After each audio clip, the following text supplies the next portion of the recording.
Yeah. So welcome everybody to the last session of Hunting Magic Eels. So if you have not gotten your magic eel yet, this is your final chance. And as we start this evening, I want to invite us into, we'll do another charismatic enchantment practice. But I want to do a really specific kind of testimony that I want to invite from each of you. So I want to invite a specific testimony to help us notice how productive it is to be made really uncomfortable. So when we are uncomfortable, we have to grow and develop and give more of ourselves than we had previously been giving. So I'm going to invite each of us to, in just one or two sentences, tell us something about this study of hunting magic eels that has made you uncomfortable. Something about this study that has made you uncomfortable. And this will be sort of liturgical too, because there's going to be a response. Everybody, when you hear somebody say what made them uncomfortable, your job is to say, thank God for that. Okay, can you do that? Thank God for that. Because this is not just testimony to discomfort, right? This is testimony to the way that God gives us that discomfort to open us up and prompt us to grow.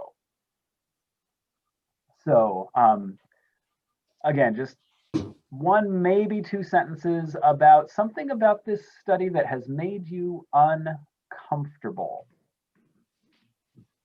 And I will say this, this whole charismatic approach, you're allowed to repeat things too if somebody else takes yours.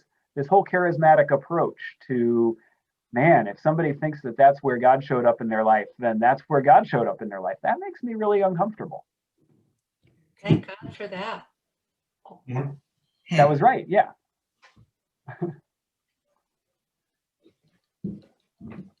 I found it uncomfortable to think of so many different things as possibly being in the same train of thought as God. Thank God for that.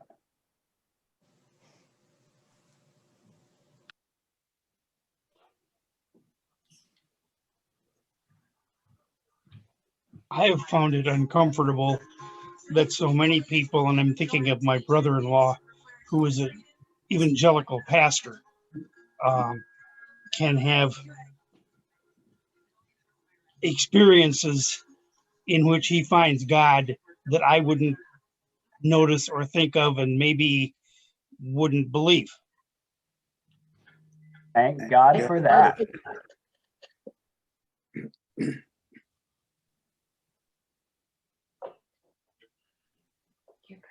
Bruce would like to go. I was uncomfortable reading about St. Francis kissing lepers. Yeah. Yes. Thank God Thank for God that. for that. So was St. Francis. Well, then the guy disappeared. You know. Oh, that was beautiful. I like that.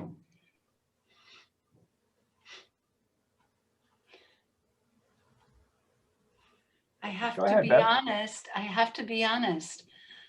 I think I was so amazed. I was never in fear. This was an enlightening segment.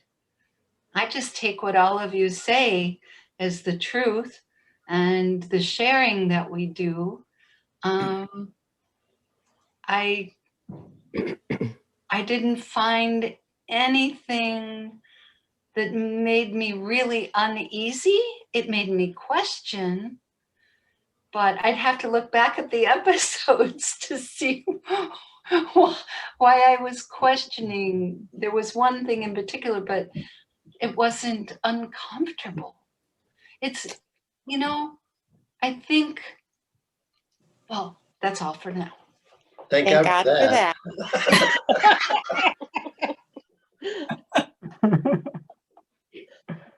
I was a little uncomfortable with the thought of enchantment being very similar to things that we've talked about for a long time about being called and about what additional meaning is added when you say, I'm enchanted with that.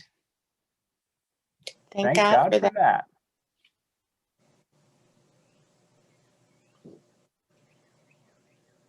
Well, I'm an impatient person. And when I read that part in there where it's talking about you're in the grocery store and you're in line waiting for, hurry up, get through the line. And you should be,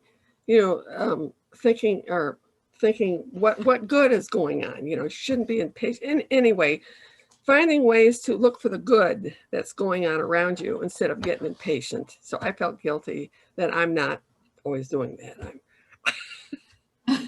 Thank God Thank for that. God for For that. that.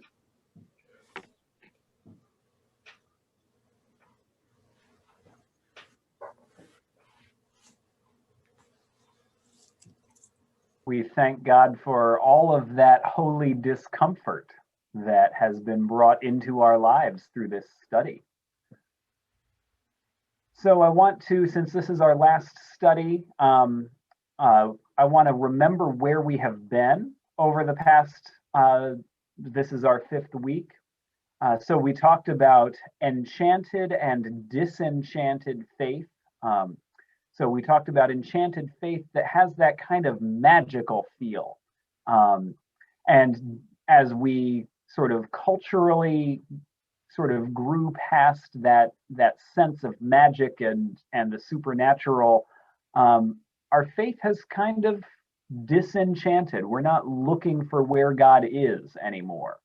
And again, that happened through modern patterns of thought, which are both, scientific skepticism and that really Protestant sort of resistance to superstition. And those patterns of thought have led us to quit looking for experiences of the God that we say we believe in. So where we need to look for those experiences is outside of ourself. We're talking about eccentric experiences that lead us to find purpose and meaning, not within ourselves, but beyond ourselves. And that's sort of one of the hallmarks of these authentic experiences of God.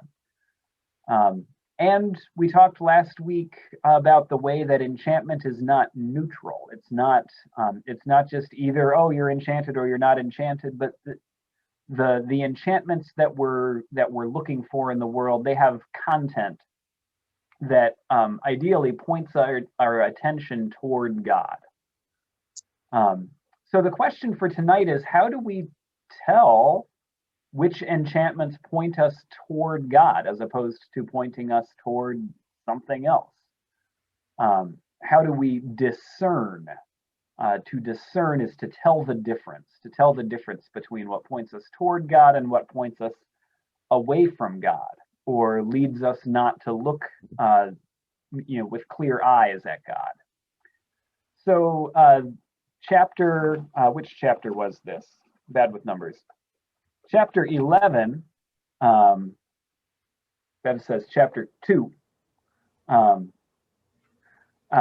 Chapter 11 begins with a story from early in Martin Luther King Jr.'s life, and an experience that he had as he was making a name for himself in the civil rights movement. He was a relatively new pastor in the city of Montgomery, and they were boycotting the buses, and he was getting blowback about that. And so I'll just read a bit here. Not everyone was thrilled. Threats were made, warnings given. Then came the midnight phone call on January 27th, 1956. If you aren't out of this town in 3 days, we're going to blow up your house and blow your brains out. The threat pushed Martin to the breaking point.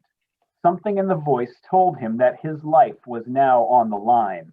And not just his life, but the lives of his wife and their new baby daughter sleeping down the hall. Wide awake now and unable to go back to bed, Martin made himself some coffee. Fear filled him as he sat down at the table in the dark kitchen. The despair was overwhelming. He began to pray, Lord, I am here taking a stand for what I believe is right, but now I am afraid. The people are looking to me for leadership, and if I stand before them without strength and courage, they too will falter. I am at the end of my powers. I have nothing left. I have come to the point where I can't face it alone. In the darkness of that small kitchen, God spoke to Martin. A voice said to him, Martin Luther, stand up for truth. Stand up for justice. Stand up for righteousness. God will be at your side forever. Hearing those words, the fears evaporated. Resolution, conviction, and courage returned. Sitting alone in the middle of the night, Martin Luther King Jr. responded to God's calling, committing himself to the path of justice and civil rights. It was the decisive moment of his life, the religious experience when Martin Luther King Jr., aspiring college professor, became Martin Luther King Jr., hero and martyr of the American Civil Rights Movement. Now, what's moving about that story for me is the need that Martin, Dr. King, please, the need that Dr. King felt there in that kitchen, the need to depend on God. He's this eloquent, scholarly pastor, and he was not planning on the work that he was being called to. And yet, God was about to lead him and use him every step along that way.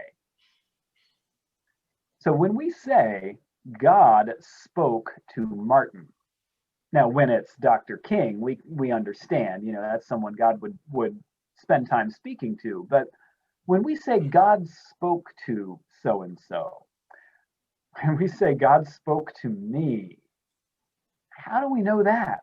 How do we tell the difference between what is God's voice and what is our voice? So we've talked last week especially about what God's voice is not. That's kind of what we were talking about last week. God's voice is not a voice that just tells us what we already think, including about our own, politics and sense of our place in the world. And God's voice is not something that we can curate so that it only includes what is beautiful and easy and makes us feel good. And it's not God's voice if it is excusing our selfishness or leading us to ignore difficulties as we deal with the world around us. None of those are what God's voice sounds like. But the Bible is also clear, not just about those things, but the Bible is also clear about what it sounds like when it is God's voice. So when it is God's voice, it sounds like Moses listening to the burning bush, calling him to give his life away for others. Or it sounds like the vision that Peter had of ritually unclean animals that were not about the animals at all. It was about a call to go tear down the walls that separate ethnic groups from each other. Or it's about the prophet Jonah hearing a call to go and preach repentance, which means to preach grace to his nation's sworn enemies. Or St. Francis, facing his disgust and dread of lepers by going to live among them and serve them. So this vision of the leper on the road, that was one thing. That's what God's voice said, or that was God's voice speaking to him. But what was God saying? God was saying, this is where your life is now, right? So God's enchantment, this is Beck now, God's enchantment will take you to places where you have to deal with your gag reflex. So God's enchantment will take you not only into beauty and comfort and joy, but also into ugliness and difficulty. And that's actually how you can tell that you're listening to God's voice and not some other voice. The fancy word for that is cruciform. Cruciform means shaped like a cross, which is to say that what God calls us to is a life that is modeled after Jesus' self-giving love. So that's when we talked about Celtic enchantments last week. Celtic enchantments celebrate not only the sun, but also the rain. And we can sort of, especially those of us who grew up in farm country, right? We understand part of why that is, right? You can grow crops with sun and rain, but you can't grow crops with either sun or rain. You need them both, right? And you can grow a spiritual life with joy and sorrow, but you can't grow a spiritual life with only joy or sorrow. So Jesus reminds us when we think about the sun and the rain, God makes the sun and the rain fall upon the just and the unjust. That's cruciform love. That is not only for our friends, but for our enemies. So St. Martin of Montgomery and Atlanta, he had this eccentric experience of grace. And that eccentric experience of grace carried him not only through amazing feats of strength of spirit, but also to his martyrdom, to his death eventually. And so that grace is always both things. So enchantment takes work. And part of the reason that God's enchantment takes work is because we naturally gravitate toward one side or the other of those experiences. We naturally gravitate, many of us, to what is easy and joyful and happy and beautiful. Some of us, to be honest, gravitate toward the things that are difficult and painful and have a harder time seeing the joy and the beauty. We need both of those experiences. And in order to have those experiences, that's why we've been working at this. So again, this book began with Richard Beck having traveled a long way down the road, nurturing his skepticism and his doubt. He wanted a really good, robust faith. And so he tested it against all of these different reasons not to believe, which meant he was giving his attention to all the reasons not to believe, all the ways not to have an experience of God in the world. And so that's what he found. He found reasons to doubt. He found ways to dry up his faith. And finally, he realized that he had been selecting for those in what he was looking for. And so he said, well, if I directed my attention here, I could direct my attention somewhere else. He directed his attention to those prayer ropes and those icons and this embodied worship, and started to recognize that God speaks through many of those practices. So he framed some of this narrative for us in terms of the Brothers Karamazov by Dostoevsky, and the character arc that goes on in there as Alyosha is trying to sort of navigate his own faith life in the world. And Beck had started this book more than once and got as far as, there are no reasons for everything, everything's meaningless, God doesn't exist. And he said, well, that sounds about like where my faith is right now, and closed the book and moved on. And then he read finally on to the end of the book. And near the end of the book, there's a conversation with a wise old monk, Zosima. And he's giving his final sermon before he dies. And he says, I'll read just this little paragraph. He says, love all of God's creation, both the whole of it and every grain of sand. Love every leaf, every ray of God's light. Love animals, love plants, love each thing. If you love each thing, you will perceive the mystery of God in things. Once you have perceived it, you will begin tirelessly to perceive more and more of it every day. And you will come at last to love the world with an entire universal love.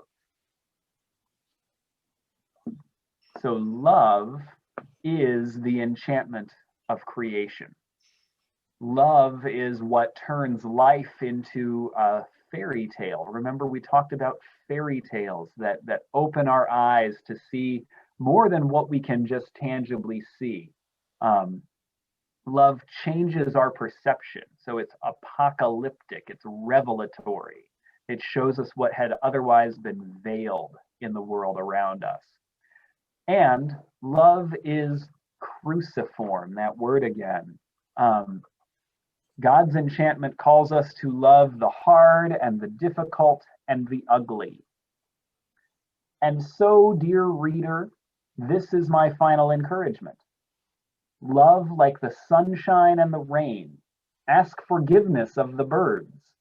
Be a drop more gracious, tender, and kind. Go gently in this mean world. Offer up prayers of thanks, help, and wow. Recover your sacramental wonder. Count your blessings. Look to the horizon in the valley of dry bones. Remember that you are a child of God. Rush to kiss the lepers. Listen to the voice in the night calling you to the cross. Turn your attention to the God dancing right in front of you. God is everywhere present, breathing on this world and turning it to fire. Where you stand is the gateway to heaven. The world is shining like transfiguration, even the eels. It only takes a little willingness to see.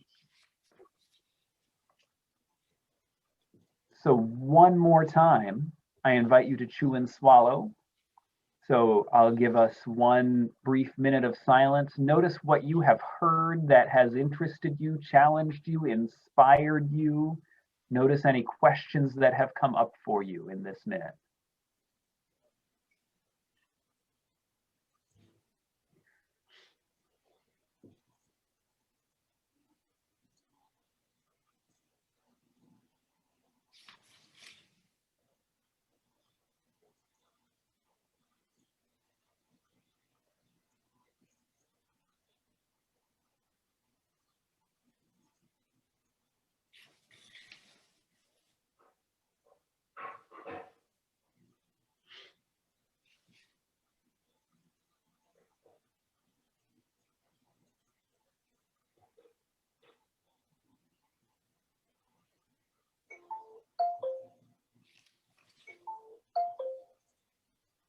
So what has come up for you? What have you noticed that has intrigued you, that has made you want to dig deeper? What questions are you carrying with you?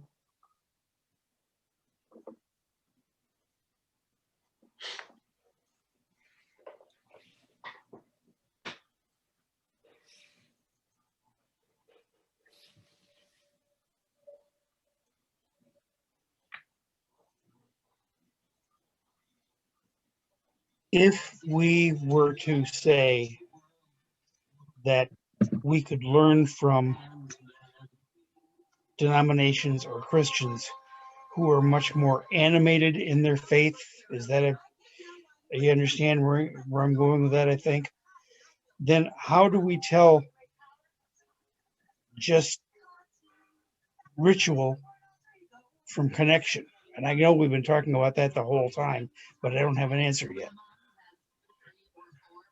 Because some people find ritual and find great connection, for example, in the ritual of communion. And while I respect it and honor it and understand what it's there for, I don't just get this feeling that I'm a foot closer to heaven when I've got the cup and bread in my hand.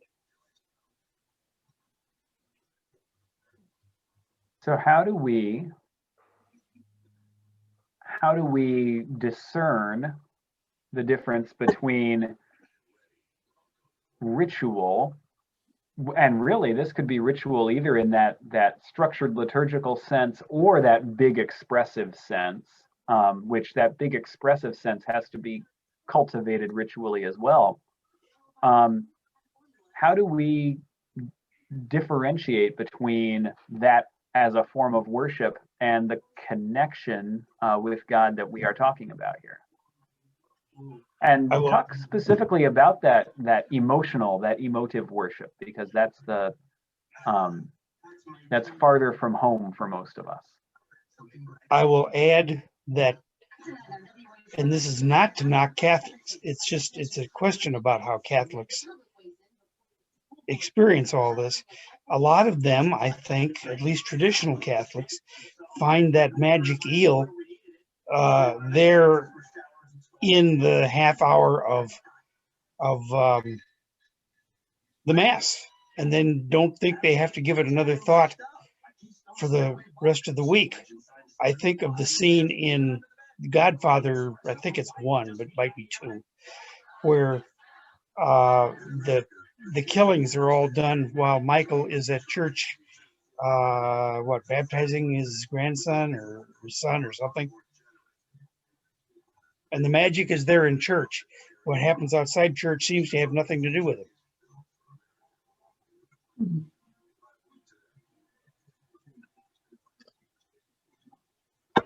So, so there's an experience within worship, or really an experience in whatever these places are that we are experiencing God. And then there's the rest of the world and the rest of our lives, and sort of how do you have what? How do you know that the one is shaping the other? How do you know that the experience of God is shaping the way you live? Or are we dealing with two different questions here?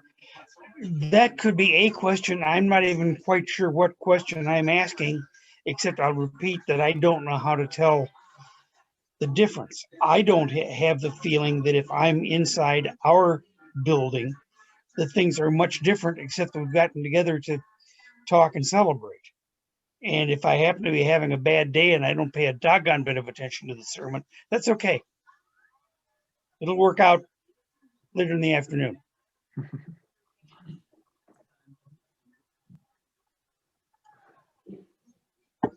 Yeah, so what difference does it make, the things that we do, the experiences that we have? What difference does it make later in the afternoon? Bruce? I think it's all about choices. You choose what is comfortable for you, what is happy for you. I choose joy. I choose positives, okay? And I choose to try to avoid negatives. And I think in choosing that way, it's like a meditation. You're clearing your mind of all the crud, and you're inviting in all of the goodness. And in doing so, you perhaps are doing God's will.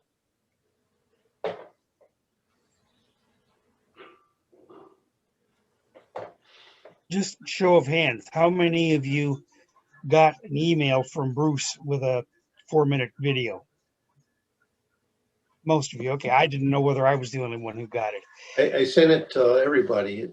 Okay, it probably said, I didn't notice. My feeling related to what you're saying, Bruce, about choosing, was that all sounded very Buddhist to me, which is not to say anti-Christian. I don't think they're incompatible at all. But the choices that were being made in there sounded like the mindset of somebody in Buddhism, and maybe there are 10 other Eastern religions that would qualify too, but that's the only one I know anything about. That's my answer to your question just now, making those choices, what to think about, what to notice. Mm-hmm.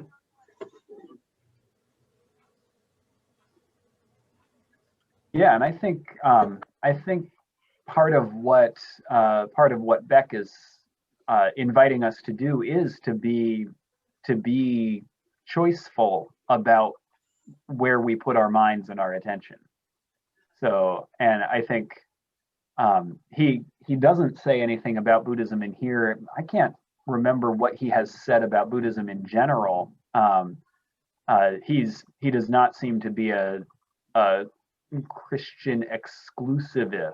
So, but I don't know what he has specifically written about Buddhism, but I think he would recognize that same connection, that there is a matter of cultivation here.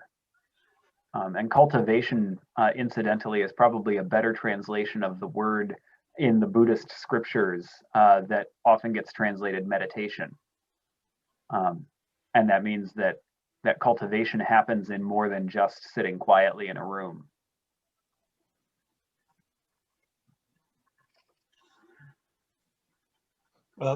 Buddhism is said to be a way of life or a way of thinking. And that, again, somehow might be the answer to both Bruce's question and your question, Nathan. How do we take the experience of a few minutes, whether it's looking at a beautiful forest or listening to a beautiful sermon, how do we take that into the rest of the week? That's my answer, although I'm not quite sure what my answer means.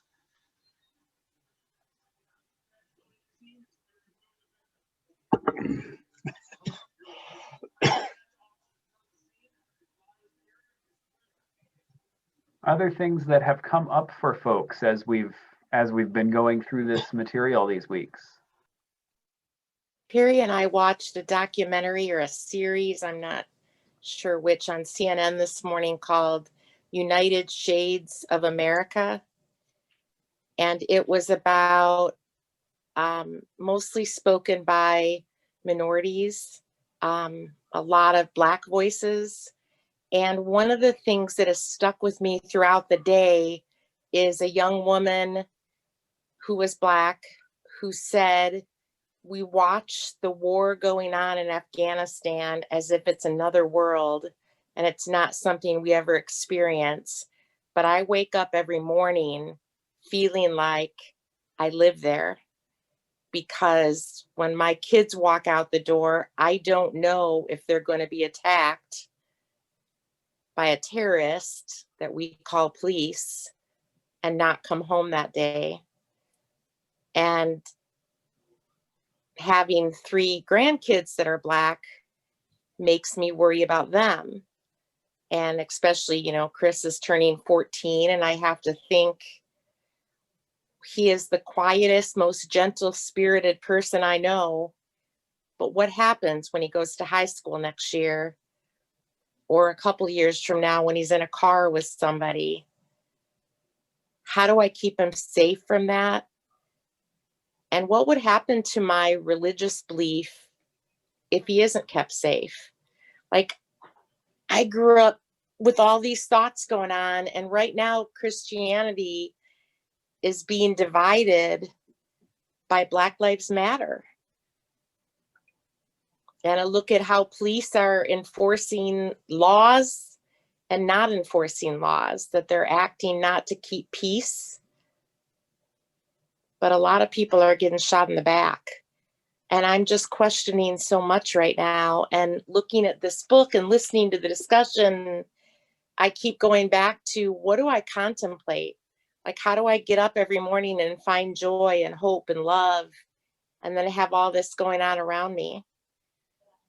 Deb, partly brought to mind by what you just said, and I didn't see W. Kamau Bell's thing last night. I watched, I actually caught up on Resident Alien, but that's another whole story.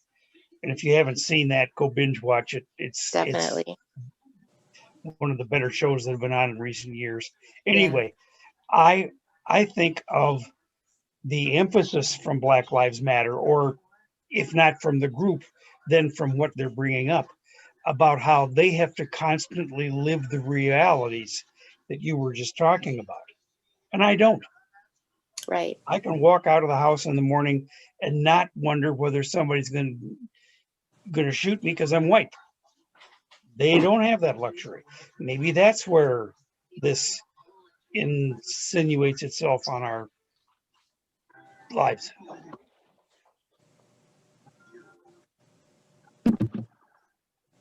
So I'm hearing something in that about that there is something eccentric there, something that because it's inviting you to be attentive to a voice that is outside of your experience. Yes. And John and Deb, you both described the way that that living as a Black person in the United States is not in your experience. And so the ways that changes,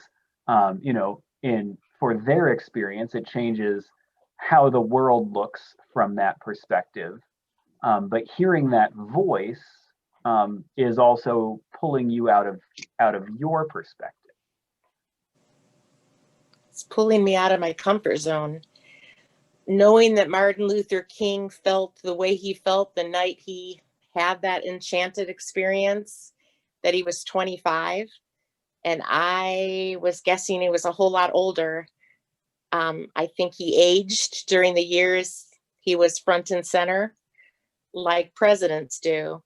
We watch them age in 4 to 8 years, and they look 20, 30 years older when they leave the office.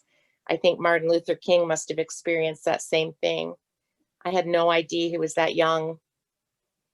You taking your example a bit further and trying to play with it. What's your word? Chew and swallow, Nathan? Chew and swallow. Outside many parts of the first world where we live, people do have to wonder every day whether they're going to get their daily bread or whether some revolutionary is going to come by and blow something up. And they have to be attentive to the role that God, however they see him, might play. So this book has me contemplating a lot of different things than I was before we started discussion and I started reading it.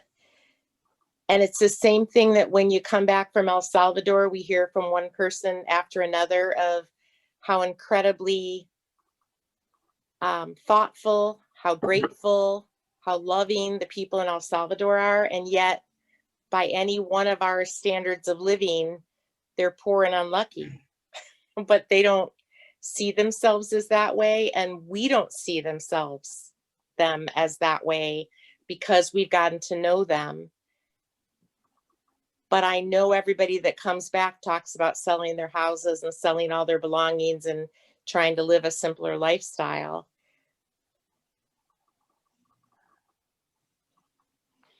Yeah, there's something about that experience. And I mean, that's something that travel does to us, and particularly that kind of mission partnership travel. And it's not like the people in El Salvador don't know that they're poor, Right. But they also do know things that we tend to forget because we're not poor enough. Yeah. So there's something, what I hear you describing there is that it's not just, oh man, the world and all the everything. I mean, that's part of it, right? But there's also, wow, there's this wonder that I've been there and I've seen something that I didn't expect to see. Mm-hmm. And that's Beck told us sort of narrated for us the story of Moses out, tending the sheep and doing the whatever, and there's, this bush is on fire, right? And he had to say, hang on a second, I have to turn and look at that, right? I've read this story in Hebrew. It's very specific. Like he has to stop and turn aside, and he says this to himself. You know, I have to turn and see this thing because it's weird and wonderful. So there's a wonderful to this as well. Yeah. Bev. I think at the end of Beck's book, that end of chapter 11 and into the epilogue, it was wow that hit me the biggest. And that's exactly, John, as you say, Deb, with your experience. John, one question I had for you was when those people that we are uncomfortable with, whatever that we're not used to in the first world that we live in, do those people even realize where they are, other than now that the awareness, I mean, in the last 15, 20 years, there's such an awareness. This last year and a half have been wonderfully insightful for those of us in the first world to learn what a mother has to tell her son before he goes out to be safe, because he isn't the color of our police departments and whatever, for safety's sake. And so those are the kind of things, and you know, Deb brought it up and brought that tie together with El Salvador. And there are so many, many ports we've been in that you think it's a port, oh, it's beautiful, but you go beyond that fence 1 block and they are tent city. And that is so enlightening to see. Or being in Chiapas, Mexico, the southernmost state is where my sister is, and that is enlightening. And I really think, I don't know how to put this. I don't think it scares me though. Just, you know, that's the part when you said, what makes you uncomfortable? When I think about comfortable, it's a fear. Well, like St. Francis supposedly had, and that's when he went up and made amends with himself. You know, the leper didn't know that St. Francis didn't like him, but that was his enlightenment, and, you know, that was his fear. So I don't know, I think we are exposed to so much. Nothing really shocks us anymore, does it? Other than mass shootings and ugliness like that. So anyway, but that was good to hear, John and Deb, the end of what you were saying. I sent some of you something from the book Snowball by Warren Buffett. And it's something that hit me between the eyes is, he says, I won the ovarian lottery. I've heard that. We were born to the right parents at the right time. And he especially, he had the roof over his head, everything he needed. He had all the opportunities, education, just everything that was taken for granted. And we are so blessed to have whiteness and parents that are caring and loving and children who turn out great. And it's just what a contrast with billions of people who did not win the ovarian lottery. Very true. No roof over their head, mud floors, nothing Right. to eat, bad water. Just it's just what a contrast.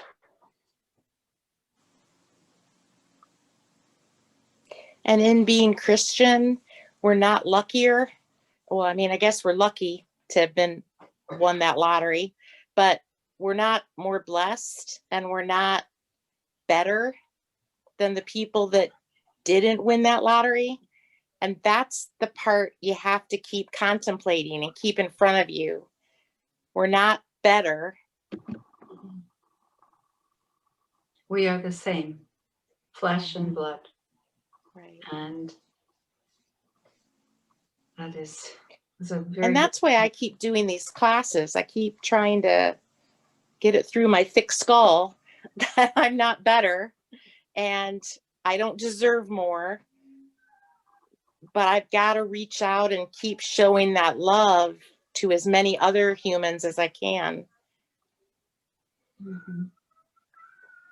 Part of what makes me uncomfortable about those charismatic enchantments and the sort of the count your blessings approach is sort of the way that it demands that response that I invited you to give when we talked about our testimonies this evening. Thank God for that.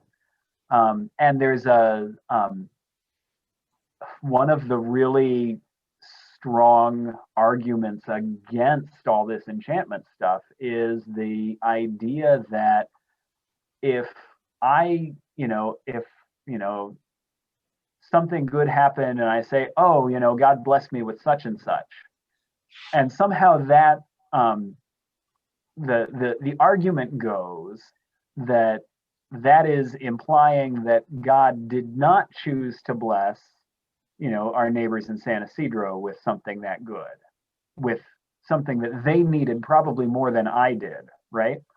And so there's this justice argument against that blessing language, or the flip side of that really this is the other side of again the important skepticism that makes especially the charismatic enchantments hard for me. The praying that that God will heal somebody from a terrible disease, and God is really unlikely to heal them of that terrible disease, right? Statistically, we know that to be the case. And so how do you pray for healing that is mathematically really unlikely to come? And and maybe this is just a thing that people who go through pastoral care training have to get hit with, but that sort of is God up there somewhere choosing who gets the good things and who doesn't get the good things, and who gets the bad things and who doesn't get the bad things? And that's not what this sense of enchantment is trying to do, but that's the skeptical voice in my head.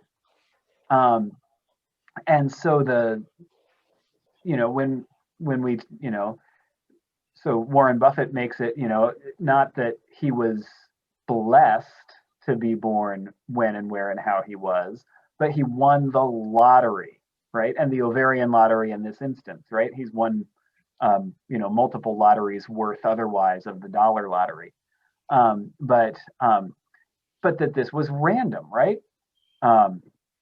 And so that's what lotteries are. They're random. So this idea that no, actually, what if Warren Buffett was born when and how he was, and God was behind that in some meaningful way? And I was born when and how I was, and God was behind that in some meaningful way. And when I look at the world around me and the ways that I'm going to say lucky because I'm stuck to this random lottery language, right? I'm so stinking blessed. Why was I blessed? What's that for? What does that call me into, right? That's the divine, the God's enchantment language, that it calls you into something, right? So it wasn't just, a voice saying to Martin at midnight in 1956, hey, you're fine, it's good, don't worry about it, right? It's no, I've got a job for you, right? And looking back those years on, we can say, yeah, God had a job for him 65 years ago. but the dynamic of that voice, you know, that experience of God, it's an experience of the living God, then that means that it also draws us not just out of ourselves and our experience, but it draws us into some kind of calling. Just as an aside, today's news had Bill and Melinda Gates separating. I was looking something up this evening and I saw that in the news and I was surprised. Yeah. Buffett and Gates have done wonders with their wealth as far as trying to make the world better and give it away. So there is some calling built into that, right? And it's entirely possible to get super stinking rich and not do any good with it. Right. And it's possible to do a lot of good with something and still could have been more good to have done.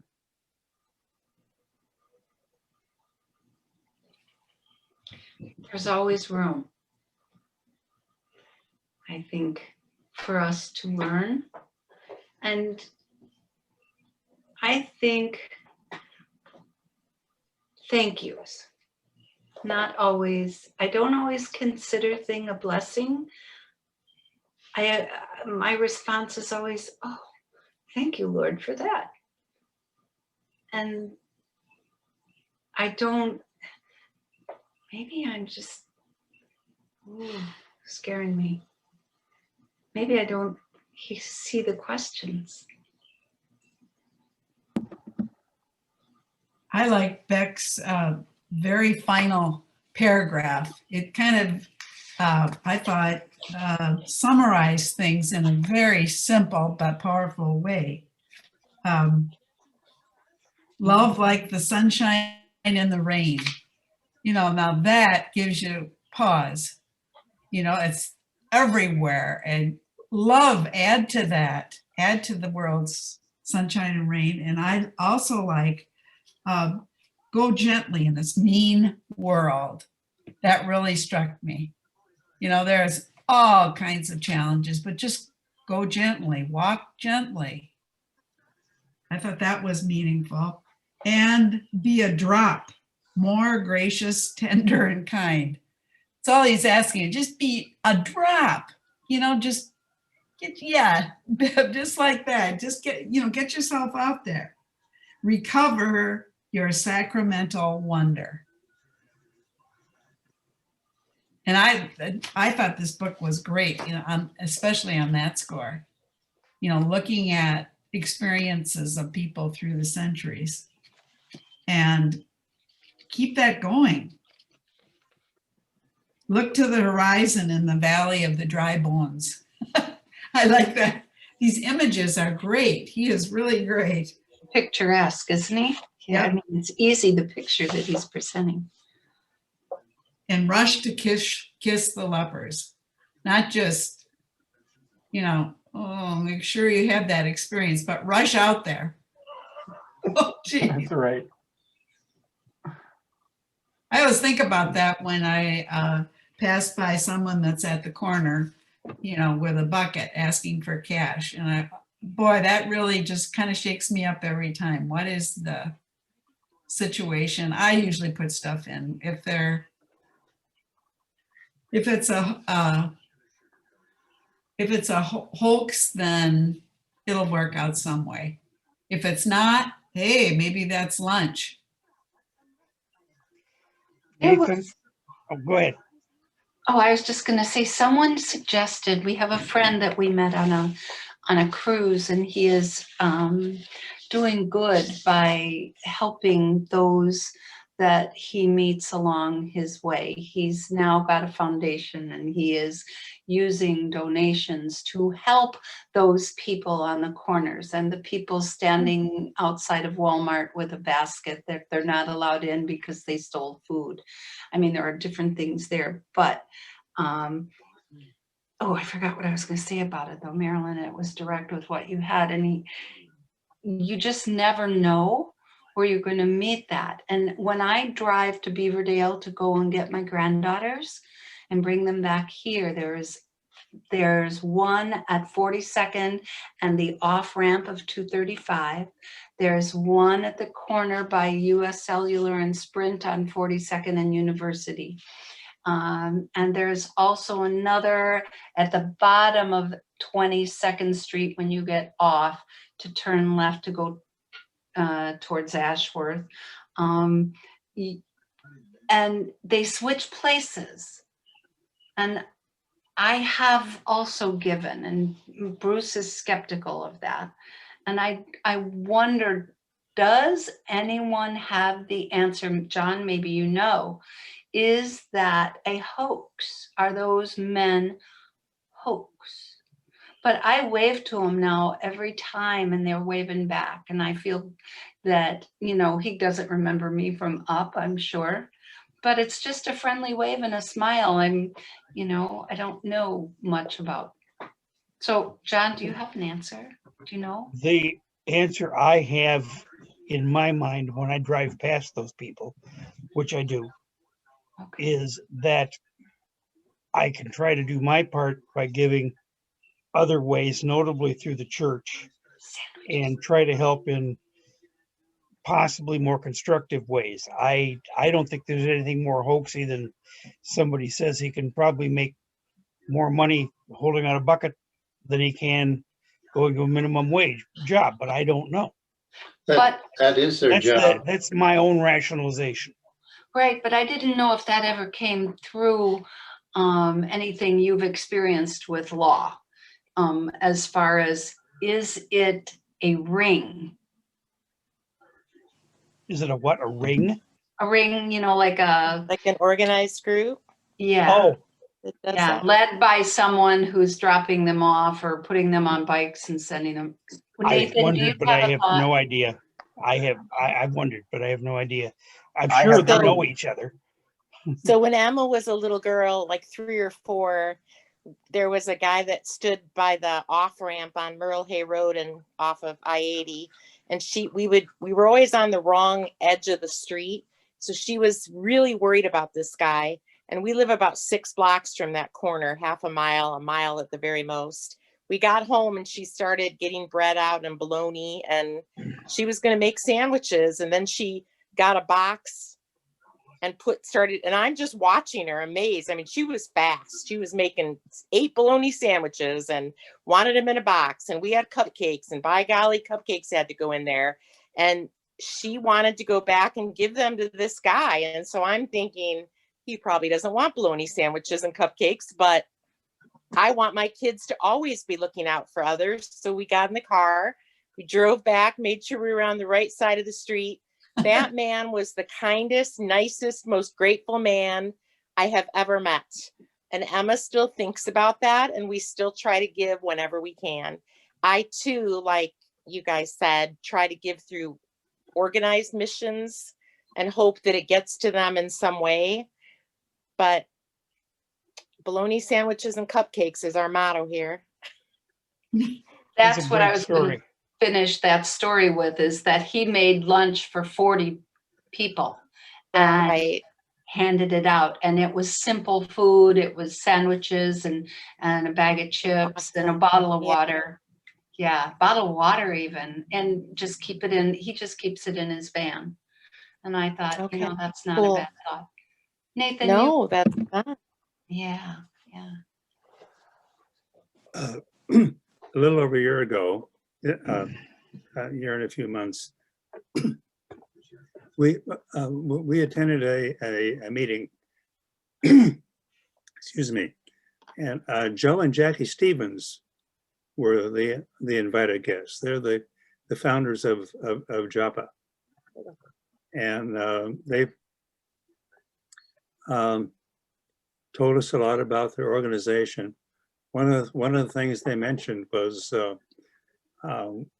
when they see panhandlers, they hand out a blessing bag. Yeah, blessing bag. It's a cloth bag with Water, granola bar, crackers, a few other you things. know, various things like that in it. So Mary has made quite a few of those. We always keep one in the car, and we find a panhandler on a street corner and roll down the window and grab the bag and hand it to him. They're always, Very appreciative. yeah, very, very appreciative to get it. One of the Nathan? things I've heard, Russ, is that Go ahead. socks are more needed than almost anything. So maybe if any of us decide to make blessing bags like you're doing, we could put a pair of socks in there. Granola bar, bottle of water, socks, Yeah, some Kleenex. yeah, I get different things It's a in great it, yeah. idea.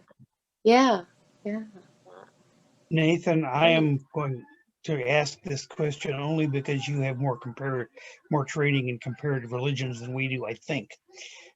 Do the traditions of the Islamic religion, faith, and Judaism have a bigger dose of what we've been talking about, paying attention?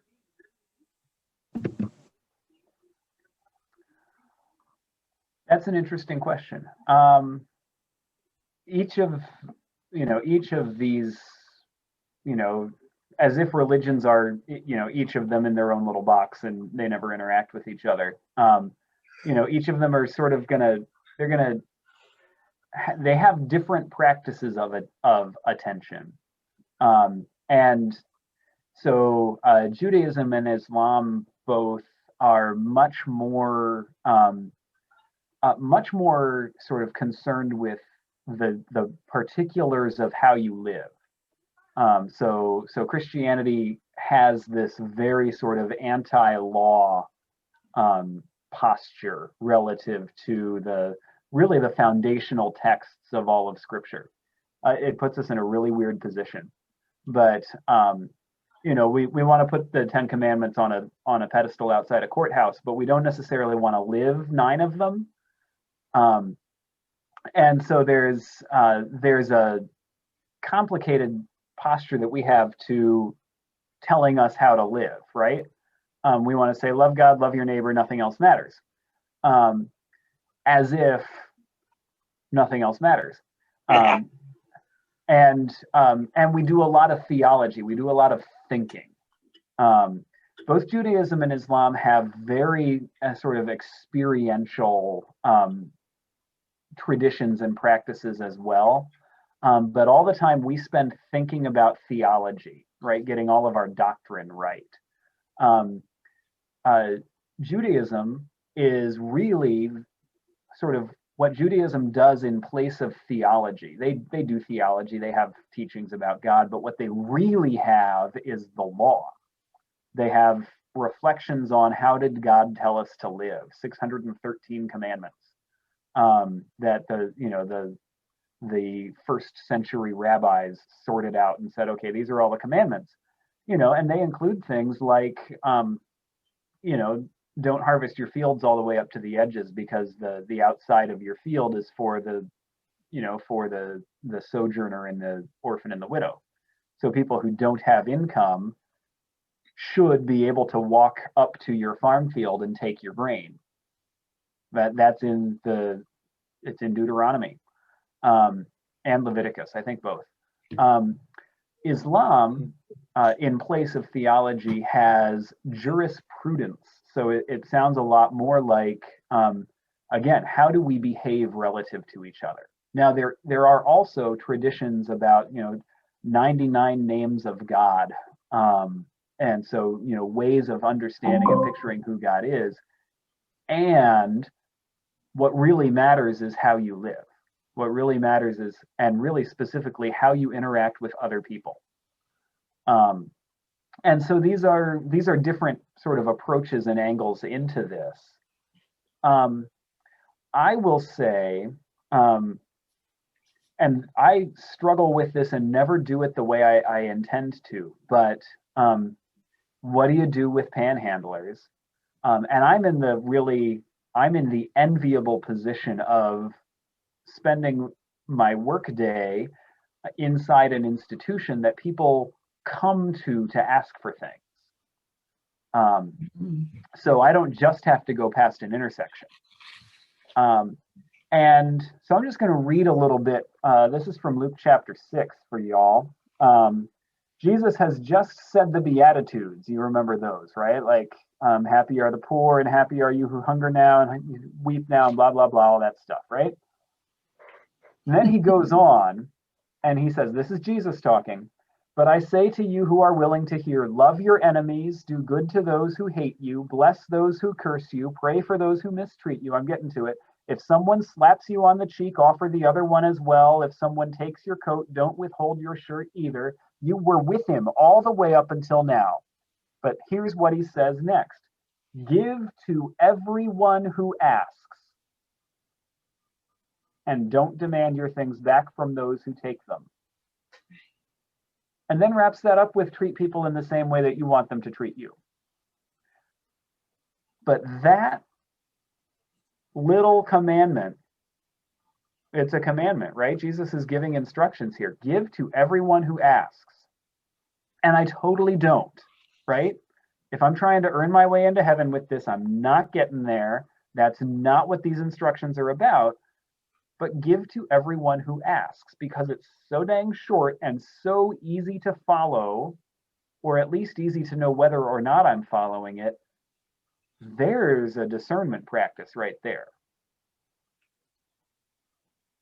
You know, and this isn't wrapped up in the sort of, you know, wonderful mystical language of Matthew 25, where, you know, as you did it to the least of these, you did it to me. And like, that's lovely. And it's there. Jesus said that too. But it's just an instruction, right? He just gives us this instruction. Give to everyone who asks. And I don't manage to, I don't figure out how to. Shane Claiborne, who is a leader of a Christian community in Philadelphia, North Philly, who they have chosen to plant their community among the poor. And he says, you want to get asked for stuff, you plant a community among the poor. And he says, we don't always give people money, but we give them something, whether it's time or, you know, a phone number to call looking for a job or whatever it is. We find some way to give to that person. And that's hard work. And this is hard work, right? And so I think there is, I was wondering, you know, and maybe I haven't gotten us all the way back on the rails here, but I was wondering, like, okay, like, we're in this, like, oh man, like there's a person, you know, and, you know, there, but for the grace of God go I, except that, what am I supposed to do right here in my nice car with the air conditioner running and, you know, my lunch in the back, right? What do I do? And there's Jesus. And like, for me, this is testimony now. For me, that voice in the back of my head saying, give to everyone who asks. I hate that voice. Right? Yeah. I mean, I need that voice. I love that voice. You know, that voice is the ground of my being. And I hate that voice because he's right. But these days, you know what's going to happen. You know, these days, can you like trust? people didn't drink off a spare shekel that somebody threw them on their way through the marketplace. What? You could have made the exact same argument always in Luke chapter 6, verse 30 and a half. That's well, not an argument. If I just give to so-and-so, they're just gonna, you know, they had wine then. I forget what writer or philosopher said, life, be in it. But that's kind of what we're talking about here, I think. Yeah. And I have a meeting coming up in Virginia Beach. Their tourism slogan is living the life. And I've never been to Virginia Beach, but anything I know so far, it doesn't sound like the life I want to live. But the phrase is interesting. Okay. All right. So, Good. yeah, I so, like the idea. yeah, so like idea still. so I Yeah. answered it kind of flippantly that this is not the first age in which we could say, oh yeah, but really give to everybody who asks of you. I don't think Jesus said the stuff he said because it was doable. Yeah. I think he said the stuff he said because he's breaking something open in us. And you're absolutely right. Like, how do you possibly give to seriously everyone? And it is interesting, and I mean that with a raised eyebrow. It's really interesting how fast we try to not take Jesus literally about that one.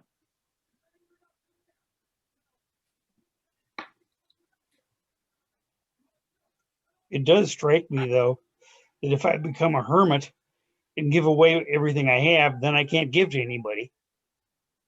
You could be Maybe on the I'm a little street better corner. off to have a job and have something to give away. I'm just playing with it. Yeah. As always, John. You could make money standing on the street corner. There's a few left, yeah. Yeah.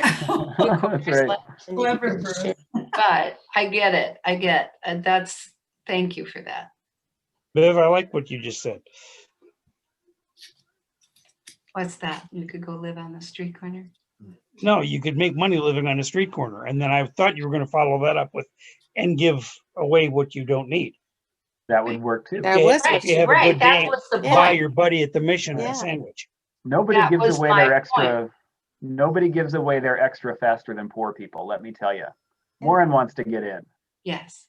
I've been thinking about or listening to some wonderful points of view here tonight, and I, at the risk of driving Bruce off, I have one more convenience store story.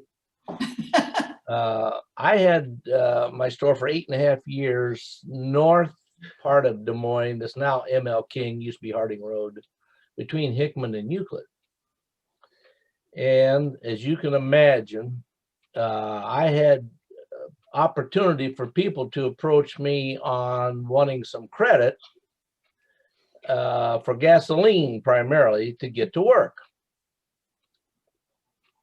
I had some commercial accounts that I inherited, but these would be just individuals that, you know, I just need $5 in gas to get to work today, and then I'll pay you back. So it was a kind of a unpredictable when these appeals would come to me. Now, the rest of the help didn't have that privilege. Just because I was a store owner, they had to talk to me. And also a related was, do you take their personal checks?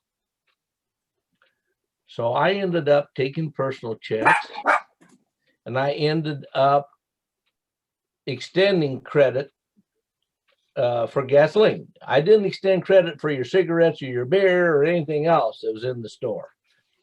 You can get along without that. And what I want to get across is, you will be shocked at the people who bounced a check on you or who failed to repay you for the gasoline credit. If you think you're a pretty good judge of character, at least this individual wasn't. It always surprised me on whose check bounced, or who, you know, $10 this week, and then 3 weeks later, $10, and then 3 weeks later, maybe 15, and they, you know, they had paid me. And then the last time, and I didn't know when the last time was, and then I'd never see him again. So what I'm saying is, I think there's a parallel on, if you think you can judge the person standing at the exit ramp with the sign, Right. you're going to probably be wrong more than you're right. And it was never a case of the amount that I lost put me out of business. It wasn't anything that severe. And going the other way, I had a lot of loyal customers who came because I would take their personal check. But it always, it just, I can think of several. You'd never think they would not follow up on their promise to repay for the gasoline, or they would write you a bad check. You at least I was not any good at predicting who I'd have my bad debts with. I know. That's a way of life with many. They just use it, use you. Mm-hmm. That's, Yeah. That's how Gotta they be get a rough through. way of life. Absolutely. No, So tough life. yeah, so let me put this sort of final wrapper on it then. Because so I went and quoted this guy who said, give to everybody who asks of you and don't ask for repayment, Right. right? Right. Which is what Warren just narrated for us, right? And you know you're going to get had from time to time, and you don't know when. And again, this question of, you know, can you predict it? Should you try to predict it?